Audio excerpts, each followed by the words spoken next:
husnul khatimah. Husnul khatimah bahasa Arab artinya husnu, bagus, khatimah, penutup, penutup yang bagus. Kalau kita kerja supaya bagus, keluarnya gimana? Bagus laporannya. Maka orang-orang yang sering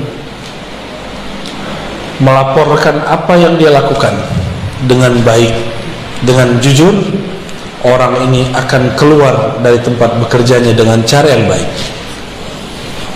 Sama, ruh ini sedang diperintah Allah, dia ada pekerjaannya. Jangan sampai dia ditipu oleh nafs jiwa. Maka jiwanya harus naik dari jiwa al-ammarah bisu. Jadi jiwa itu ada banyak tingkatannya. Kita ada sering dengar, ada jiwa yang menyuruh kepada keburukan, disebut ammarah bisu. Ini jiwa-jiwa yang ruhnya terhalang untuk mengenal Allah, disebut dengan an-nafs al-ammarah bisu. Ammarah bukan amarah. Ammarah berarti alladhi yukthir al-amr, yang banyak memerintah, yang banyak menyuruh. Jiwa kita ini sangat liar, karena dalam riwayat-riwayat Israiliyat ada satu riwayat yang bagus, meskipun secara kualitasnya tidak sampai sahih, cuma ulama kita mengatakan maknanya sahih sesuai dengan ayat-ayat ini. Tatkala Allah menciptakan nafs, maka Allah mengatakan aqbil, wahai jiwa, melihatlah kepadaku, menghadaplah kepadaku. Fala yuqbil, tapi dia tidak mau menghadap. Lalu Allah katakan lagi, ya nafs aqbil, wahai jiwa, menghadaplah kepadaku. Tapi jiwa itu tidak mau juga, pantang disuruh-suruh. Akhirnya Allah laparkan jiwa, Allah puasakan jiwa dari makanan-makanannya. Lalu Allah mengatakan, ya nafs aqbil fa aqbala, wahai jiwa, menghadaplah. Barulah jiwa itu menghadap kepada Allah Subhanahu wa ta'ala. Jadi cara untuk mendidik jiwa ini supaya dia naik dari yang paling rendah ammarah, minimal naik ke lawamah, itu puasa. Puasa di situ bukan hanya puasa zahir, tapi juga puasa batin. Nafs itu ada penyakit di dalamnya, sombong. Puasa dari kesombongan. Nafs itu pengen didengar selalu, tidak mau mendengar orang. Nafs itu pengennya ditaati, tapi tidak mau mentaati.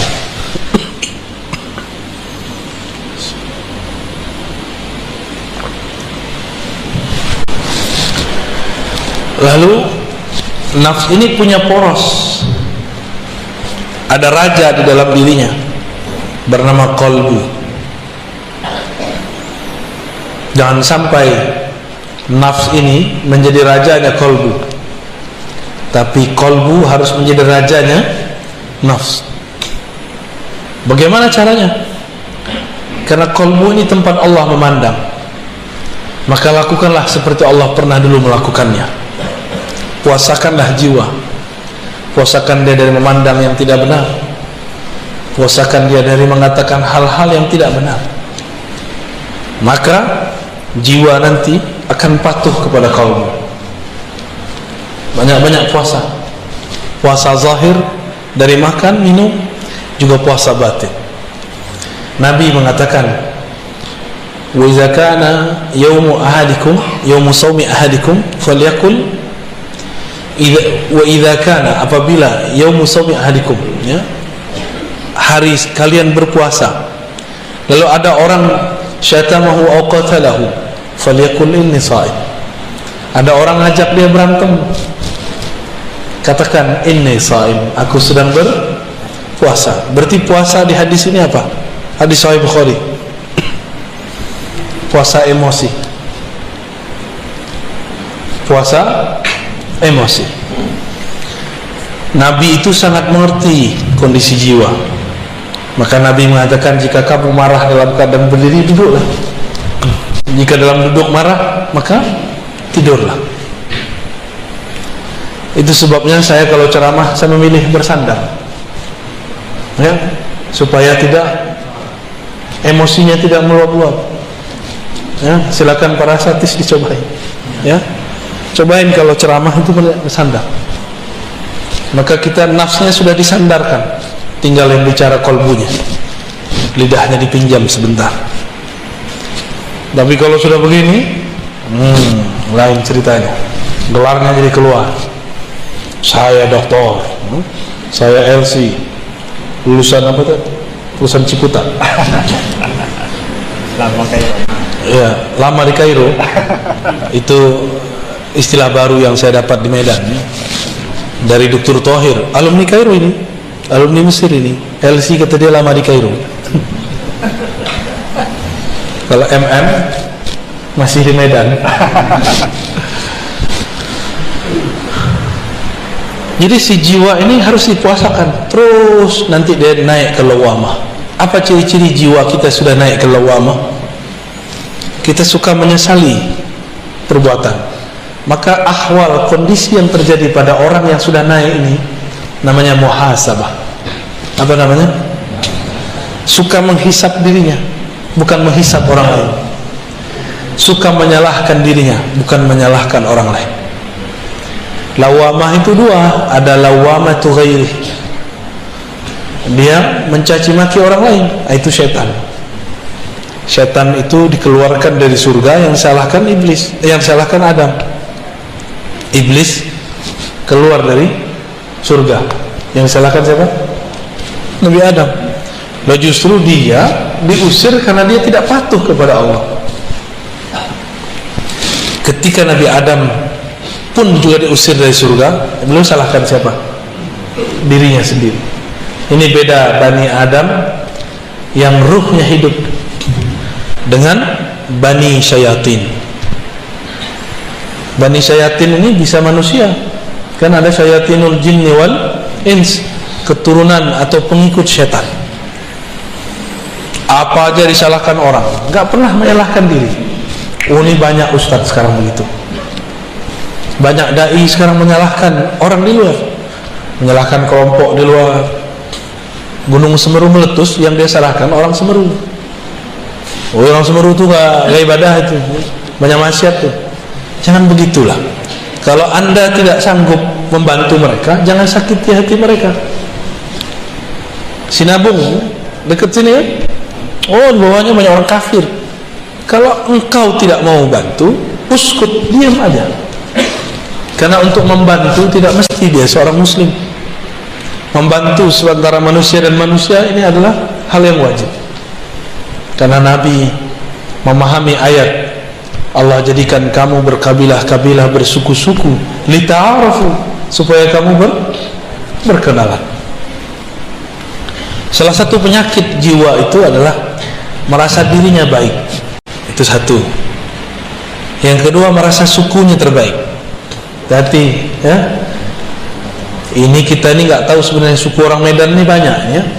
Di Medan ada Melayu, ada Batak, ada Minang, ada Jawa, ada Mandailing itu masuk Batak, ya? Batak sendiri masuk Batak, ya. Kirain nggak mau disebut Batak, ya. Ada suku Melayu Aceh, Melayu Delhi, ada Melayu Riau, Melayu Jambi, banyak sekali. Kalau kita ini merasa lebih baik dari orang, berarti nafsiyahnya lebih tinggi, ya. Jadi misi Rasulullah itu menghancurkan perasaan kibir. Jadi nafs al-ammarah tadi dia punya karakter dia merasa lebih baik dari orang.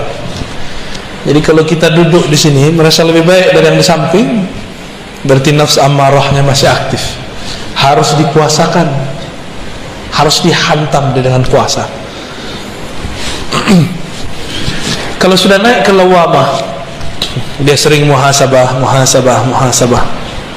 Hasibu qabla an fahasabu. Mutu qabla an tamutu.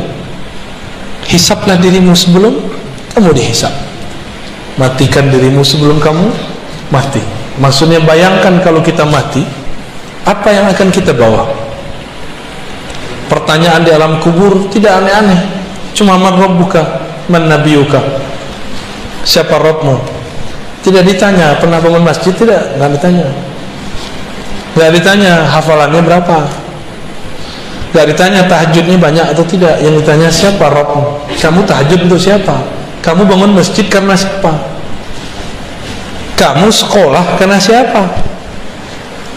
Kamu ngajar, kamu belajar untuk siapa? Untuk debat. Berarti kamu bukan bagian dari ahlullah. Jika ini muhasabahnya sudah rutin, nah inilah thariqahnya Imam Al-Harith Al-Muhasibi, Imam Salafus Saleh. Ya, Imam apa? Salafus Saleh. Jadi semenjak zaman Salafus Saleh sudah ada imam yang mengajarkan thariqah muhasabah. Imam Al-Muhasibi mengajarkan murid-muridnya, sebelum tidur ingatlah semua aktivitas kita sebelum tidur, mulai dari bangun sampai mau tidur lagi. Jika ada tergores di hati, minta ampun kepada Allah. Jika ada kebencian masuk ke hati, minta kepada Allah supaya dicabut. Jika ada dendam di hati, emosi, minta kepada Allah supaya Allah menenteramkan kalbu. Itulah amalan Imam Al-Harith Al-Muhasibi. Ternyata beliau ini mengamalkan amalan sahabat yang dulu Sayyidina Abdullah bin Umar penasaran kepada dia. Dilihat-lihat ternyata tahajudnya sedikit, sedekahnya tidak banyak, baca Qurannya juga standar. Setelah 3 hari Abdullah bin Umar bertanya, kata Rasulullah, engkau ini ahli surga, tapi aku tidak melihat amalanmu banyak. Lalu Abdullah bin Umar bertanya, apa masya'nuka, amalan kamu apa gerangan? Dijawab oleh sahabat ini, disembunyikan namanya. Tidaklah aku mengambil tempat tidurku kecuali aku membuang semua kebencian, semua goresan, semua dendam dari kalbuku. Jadi dia tidur gak bawa dendam, dia tidur tidak bawa kesombongan, dia tidur dalam kerendahan hati, kehinaan jiwa. Disitulah dia kemudian minta ampun kepada Allah. Baru dia mengatakan, Bismikallahumma ahya wa amut. Ya Allah, dengan namamu yang maha agung, aku hidup dan aku minta ditidurkan. Kalau ini sudah rutin, naik ke nafs al-mulhamah. Mulhamah ini, orang sudah mulai berdialog dengan jiwanya, dengan kalbunya. Nabi pernah bersabda, istafti qalbak, bangunlah dialog dirimu dengan dirimu. Istafti qalbak, hadis Tirmizi. Kita mau ngapa-ngapain, sholat dulu, sholat istikharah. Tanya kepada Allah, tanya ke dalam diri, karena Allah berbicara ke dalam diri kita. Ini istikharahnya cuma mau nikah ya, mau kerja nggak istikharah, mau berguru nggak istikharah. Lebih penting menikah atau berguru? Lebih penting menikah atau berguru? Berguru. Menikah bisa cerai, berguru tidak boleh cerai. Sampai kiamat pun kalau bisa tidak bercerai. Tapi kalau nikah nggak cerai hidup, cerai mati. Iddahnya 4 bulan 10 hari. Benar. Tapi cerai dengan guru, iddahnya sepanjang masa. Bahaya nggak? Ya? Maka berguru harus istikharah. Istikharah itu artinya istikharah, meminta agar Allah memilihkan. Allah makhtarli wa la tukhayyirli. Ya Allah, pilihkan untukku, jangan engkau membiarkan aku memilih untuk diriku sendiri. Sudah beristikharah mau cari guru? Belum? Kalau sama istri bisa tengkar, sama guru nggak boleh tengkar. Ya, sama pasangan boleh kita ngambek sebentar, sama guru ngambek sebentar, itu murid durhaka. berbahaya, ya. Istikharahlah. Nah, mulai bangun komunikasi dengan kolbu. Saya istikharah setiap kali mau ngajar. Jadi kalau tambah sering ngajar, saya tambah sering istikharah. Saya tanya, ya Allah, apa yang saya mau ajarkan? Tolong gerakkan lidah ini, pancarkan dari kolbu kami nurmu. Hanya engkaulah yang mampu berbicara, hanya engkaulah yang menggerakkan kolbu. Di situ saya baru baca assalamualaikum. Jadi nol dulu kita, baru kita bicara, ya. Nah itu coba amalkan, Pak. Sebelum tidur, kesel sama pasangan, marah sama anak, tidak baikan dengan tetangga, bermusuhan, iri dengki dengan teman bekerja, dibuang semua. Jika pernah kita menyakiti mereka, mintakan ampun kepada Allah, kirim Fatihah untuk mereka, katakan, ya Rabb, tumbuhkan ridha dalam kalbu orang yang memusuhiku, dan jadikan aku orang yang fi qalbi salamah, di dalam kalbuku ada salamah, keterbebasan daripada penyakit-penyakit kalbu. Satu kali Nabi Muhammad sallallahu alaihi wasallam mengatakan, Allahumma inni a'udzubika min an uradda ila ardhil umr wa a'udzubika wa as'aluka salamata sadr wa a'udzubika min su'il sadr. Hadis ini ada di Bukhari, ada di Muslim, ada yang terpisah, ada yang digabung. Nabi sallallahu alaihi wasallam mengatakan, ya Allah, aku berlindung kepada Engkau dikembalikan kepada masa yang hina sebelum kami meninggal. Ya, boleh pakai bahasa Indonesia ya, kalau nggak hafal bahasa Arabnya. An uradda ila ardhalil umur, dikembalikan kepada keadaan umur yang hina. Anak kecil tidak bisa apa-apa, ngapain saja harus dibimbing, harus dibantu. Maka dikembalikan masa seperti itu disebut arzalil umur. Kalau ada di antara keluarga kita sudah begitu, maka katakan, ya Allah, ikhtim lana bihusnil khatimah. Keadaan ini sudah takdir Engkau, kami ridha ya Allah, tapi tetapkanlah kami dalam husnul khatimah. Kembali ke hadis tadi. Hadis ini berkaitan dengan surat Yasin, wa man nu'ammirhu nunaqqishu fil khalq. Siapa yang kami panjangkan umurnya, kami kembalikan dia seperti semula jadi. Dulu tidak bisa bicara, sekarang susah bicara. Tidak bisa jalan, sekarang nggak bisa jalan. Maka jangan minta panjang umur, minta saja al-afwa wal-afiyah. Sahabat nanya kepada Rasulullah, wahai Rasulullah, tolong berikan aku amalan doa. Hadis Ibnu Majah. Apa kata Nabi? Kul Allahumma inni as'aluka al-afwa wal-afiyah fid dunya wal akhirah. Ya Rabb, berilah aku afwa, maaf, wal afiyah, keselamatan di dunia dan di akhirat. Dunia badannya sehat, di akhirat husnul khatimah. Udah seminggu sepekan dia datang lagi kepada Rasulullah, tanya, wahai Rasulullah, ajarkan aku. Diajarkan doa yang sama. Udah seminggu lagi datang lagi kepada Rasulullah, Nabi masih mengajarkan yang sama. Lalu sahabat ini protes, wahai Rasulullah, emang gak ada doa lain? Ini murid ini kadang nafsu, pengen wiridan banyak, pengen dapat talqin zikir, pengen dapat ijazah, nafsu. Akhirnya Nabi mengatakan, wahai sahabatku, adakah yang lebih sempurna daripada afwa dan afiyah? Bukankah afwa mencakup seluruh urusan duniamu, afiyah mencakup semua urusan akhiratmu? Orang tuh mikir. Jadi orang Arab aja kadang nggak paham. Selevel sahabat Nabi masih bertanya, apalagi kita. Orang-orang yang sudah sampai di level ini, dia mulai tahu penawar ketenangan kolbunya. Apa yang membuat kolbu gelisah? Kolbu ini kan diartikan qalb, sesuatu yang bergerak. Dia hanya bisa bergerak dengan tenang jika dia menyebut nama yang menggerakkan kolbunya. Siapa yang menggerakkan kita? Allah. Maka disebut di kolbunya Allah, Allah. Baru kolbunya tenang.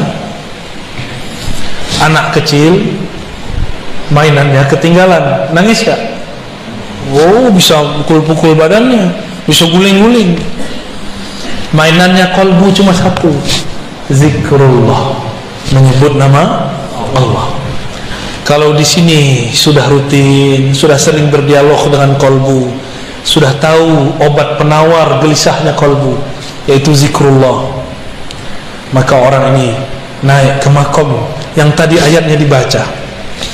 Ya ayyatuhan nafsul mutmainnah, wahai jiwa yang sudah tenang dalam berzikir menyebut namaku, wahai jiwa yang sudah sering dipuasakan, wahai jiwa yang sudah sering dimuhasabahkan, wahai jiwa yang tidak menyalahkan selain dirinya, wahai jiwa yang merasa dirinya rendah, irji'i ila rabbiki radiyatan mardiyah. Sekarang kamu dapat tiket pulang, diundang langsung oleh Rabbul Bariyah dengan penuh ridha dan mardiyah. Itulah kondisi orang yang sudah mantap di kalbunya nama-nama Allah. Inilah beruntungnya kita. Di negeri ini banyak ulama-ulama mengajarkan kan zikir kalbu. Banyak gak? Banyak. Cuma setan tidak akan pernah diam. Dia nanti akan buat konspirasi. Kalau belajar zikir gila, kalau belajar ini, belajar itu, nanti gak sholat. Itu biasa, itu setan. Anehnya, setan ini kan punya wali. Walinya kadang-kadang seorang dai. Si dai ngomong, gak usah belajar tarekat zikir, nanti gila. Hati-hati ya, hati-hati. Orang gila karena pekerjaan, orang gila karena masalah jodoh, orang gila karena masalah dirinya sendiri, itu lebih banyak daripada orang yang gila karena belajar zikir. Orang gila karena belajar zikir karena aslinya dia gila. Kawan saya masuk kampus gila karena ditanya terus sama dosennya, kapan kau selesai? Gila dia. Maka saya nggak mau tanya lagi mahasiswa saya kalau dia nggak selesai. Saya cuma tanya, yang tenang-tenang ya, kamu tulis yang tenang-tenang, yang damai, jangan kepalanya pusing kalau nulis, nanti gila ente. Alhamdulillah mahasiswa saya aman, tapi kawan saya sudah gila.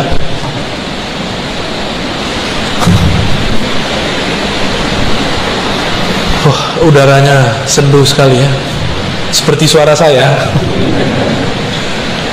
Sebenarnya saya nggak enak badan Pak, tapi karena janji harus ditepati, saya minta kepada Allah, ya Allah berikan saya kekuatan. Tapi nanti Jumat saya nggak kuat lagi, maka cuma 2 ini, pagi ini dan waktu duha, insya Allah. Nah, jadi kalau mau husnul khatimah, apa yang dilakukan? Jangan salahkan orang lain, sering puasa, salahkan diri. Yang kedua, sering-sering muhasabah. Yang ketiga, sering ajak diri kita berdialog. Lalu belajar zikirlah kepada ahli zikir. Kalau sudah begitu, nanti dapat undangan. Jadi husnul khatimah itu undangan dari Allah. Irji'i ila rabbiki radiyatan, berarti Allah yang undang. Maka saya tutup dengan hadis Nabi. Nabi mengatakan, man kana akhiru tamamihi la ilaha illallah, siapa yang akhir kalamnya la ilaha illallah, dakhalal jannah, pasti masuk surga. Ada anak muda nanya, tamatan lama di Kairo, LC juga. Apa kata dia? Buya, Nabi sebelum meninggal enggak baca la ilaha illallah, baca ummati ummati. Itu husnul khotimah, masul khotimah.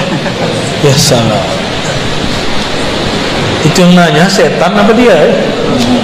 Tapi bagus itu pertanyaan. Kira-kira gimana Pak? Nabi sebelum meninggal enggak baca la ilaha illallah, baca apa? Ummati, as-salah, as-salah, ittaqun nas, ittaqullah fil nisa, ittaqullah fis salah. Itu apa? Itu cara menjaga la ilaha illallah. Nabi itu, dia dan Allah sangat dekat. Kalau sudah dekat tidak perlu sebut menyebut. Saya dengan Dr. Thohir, karena sekarang jaraknya cuma 1 jengkal, nggak perlu saya bilang Dr. Thohir tuh orangnya, saya nggak ngomong gitu, karena dia udah di samping. Tapi kalau orangnya di luar, saya omongin si dokter tuh yang lama di Kairo. Saya nggak ngomong gitu. Tapi kalau orangnya di samping, perlu nggak? Dulu kalau kita cinta seseorang, kalau belum ketemu kita sering sebut namanya, cari-cari nama dia di Facebook, cari-cari nama dia di Google, cari-cari nama dia di sosial media, cari-cari nama dia di kalangan teman-temannya, kirim-kirim salam. Benar? Mirip-mirip begitulah.